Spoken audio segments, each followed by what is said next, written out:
Hi, Katya Woods, the Philadelphia Tribune. How are you today? Hey, good. Hi.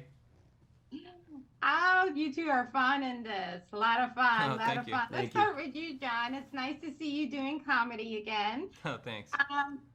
And just from the entrance to like everything, it is utterly ridiculous, but in a good way. What did you feel when you were like reading the script and you were like, who is this guy? Were you like, yay, I can't wait to jump in? I was experiencing both reactions simultaneously. What? Who is this fool? And I can't wait. So it was all of the above, and I was just eager to get into it and get my hands on this ridiculous person. But yeah, each of those was like everything was. It just felt like the script. Everything with him just kept topping itself. So it was really fun. And for you, Ken, business is not going well, and to put icing on the cake, let's use the wedding to market the business. I mean, and even like little things when he's like, his protege or his coworker is like he's a marketing genius, and even like not turning the phone properly to get Right. a full angle Right. and just everything and not to mention is the other thing going on, but he's still like, forget that. I'm gonna focus on getting the most I can to get my business back on track. Also talk about that because your character is ridiculous, but not as extremely ridiculous, but lacks self-awareness. Thank you. That's exactly how I thought this. That's exactly how that was my approach to Fang. Is that you know I feel like I am an eager to please person in real life, and sometimes I overdo it. I mean, I thought in my personal life with my wife and two daughters, also one of them named Zoe. So this character I really related to in terms of just the eagerness. I just think Fang is he's desperate, but he's also eager, and but I over the course of time through trial and error, I have a self awareness filter in real life, but what if I didn't? So Fang is like almost my id, in many ways of how do I just do this unfettered, and then it was a realistic comedic approach that I ordinarily don't do or get the opportunity to do in my career, and because of Chris Miller and Anthony King and Phil Lord and I got to work with John Cho. I've been always wanting to work with all my life, and to do this at this level was heaven. It was heaven.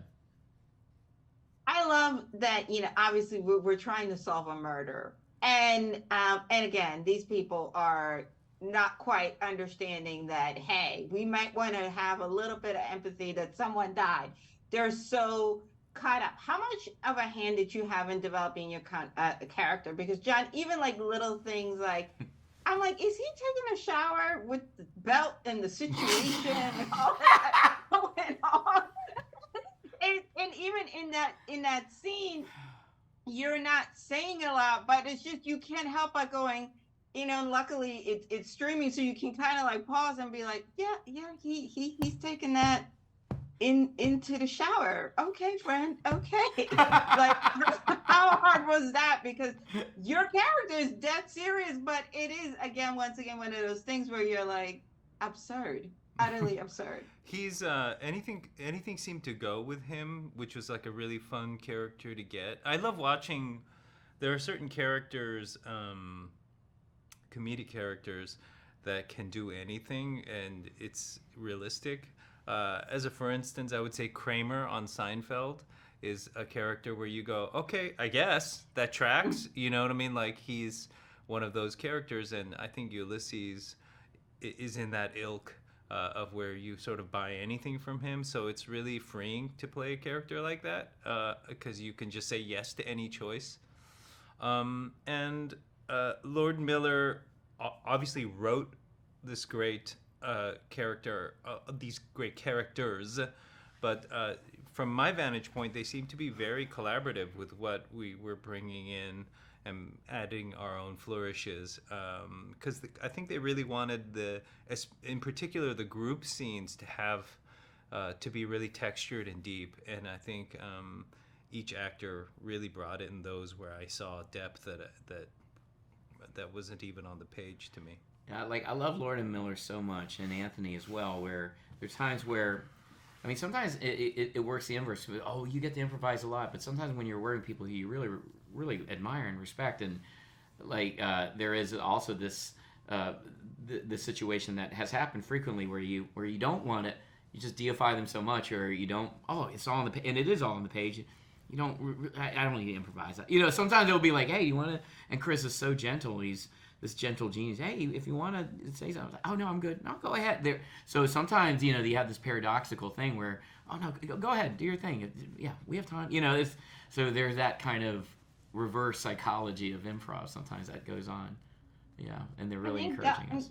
The other beauty is, although these two characters are over the top, they're both looking for attention, love, and acceptance, right? And the ridiculousness is definitely the shield. One's more outgoing and very, loud, and the other one is kind of like, especially if this is your daughter's wedding, you don't want to come off as the guy that can't give his daughter everything, as the guy that doesn't have it together in this group of people that all have stuff going on in their lives. And most importantly, you don't want your daughter looking at you like that.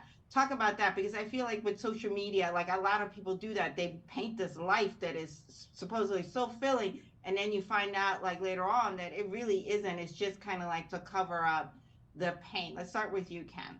I talked with my wife about this character because it is about daughter's wedding, and I was talking like I would describe I talked to my wife like, okay, how would I be with my own daughter getting married? What kind of anxieties would I feel?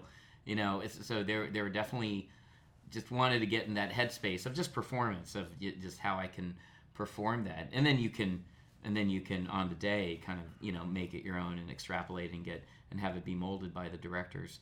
But it's a real thing. There's so much at stake. There's so much of you at stake. But if your family's you, there's so much of you at stake. And it can, if left unself-aware, it can drive one mad. It really can just go all over the place. I think with I would say Ulysses, I would say too, because he doesn't have. Fang has his wife. Ulysses is kind of wants that, but he doesn't have the courage to say he wants that. What I think I think you raise an astute point in kind of bringing up social media, because one of the appeals I think of the murder mystery genre is that each of the characters has a public facing personality and a private personality, and the murder mystery, as we go through the episodes and learn who people are, we learn what is a front and what is real. And I think that is a kind of a mode that we're all living in. We have a public-facing, personality that's electronic, and then there's in real life personality. And so I think we can really relate to having those two sides. I just think that the genre is really perfect for exploring that. Absolutely. Well, gentlemen, it was an absolute pleasure. Longtime fan, especially you, John. And again, love this so much for you. And I know once everyone gets to see it, they're going to be just as enthralled and have a really good time with it. Oh, thank you very much. Thank you so much.